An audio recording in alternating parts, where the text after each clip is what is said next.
All right, so here we go. Junior's in love with Penelope, and we're on page 114.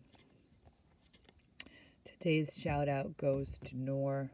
Noor, are you listening to these videos? Rowdy gives me advice about love. Have you ever watched a beautiful woman play volleyball? Yesterday, during a game, Penelope was serving the ball, and I watched her like she was a work of art.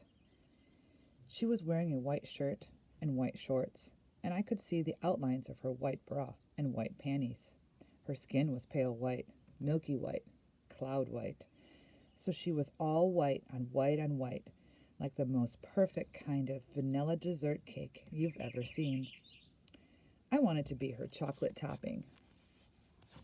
She was serving against the mean girls from Davenport, Lady Gorillas. Yeah, you read that correctly. They willingly called themselves the Lady Gorillas. And they played like super strong primates, too. Penelope and her teammates were getting killed. The score was like 12-0 in the first set. But I didn't care. I just wanted to watch the sweaty Penelope sweat her perfect sweat on that perfectly sweaty day. She stood at the service line, bounced the volleyball a few times to get her rhythm, then tossed it into the air above her head.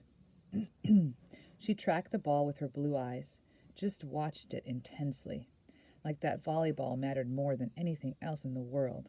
I got jealous of that ball. I wished I were that ball. As the ball floated in the air, Penelope twisted her hips and back and swung her right arm back over her shoulder, coiling like a really pretty snake. Her leg muscles were stretched and taut. I almost fainted when she served. Using all of that twisting and flexing and concentration, she smashed the ball and aced the Lady Gorillas. And then Penelope clenched her fist and shouted, "Yes!" Absolutely gorgeous. Even though I didn't think I'd ever hear back, I wanted to know what to do about my feelings, so I walked over to the computer lab and emailed Rowdy. He's had the same email address for 5 years.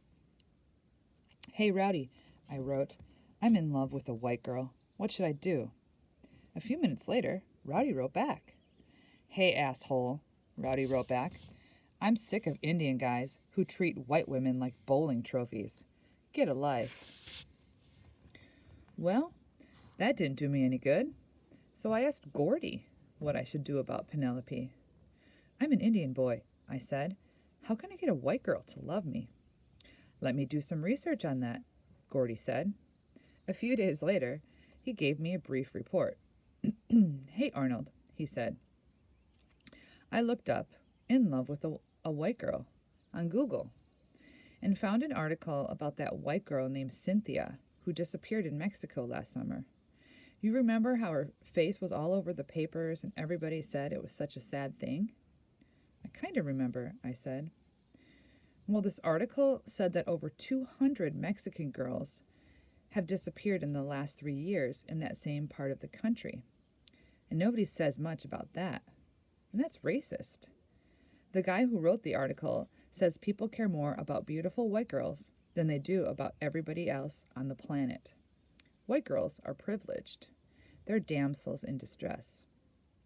"So what does that mean?" I asked. "I think it means you're just a racist asshole like everybody else." Wow. In his own way, Gordy the bookworm was just as tough as Rowdy.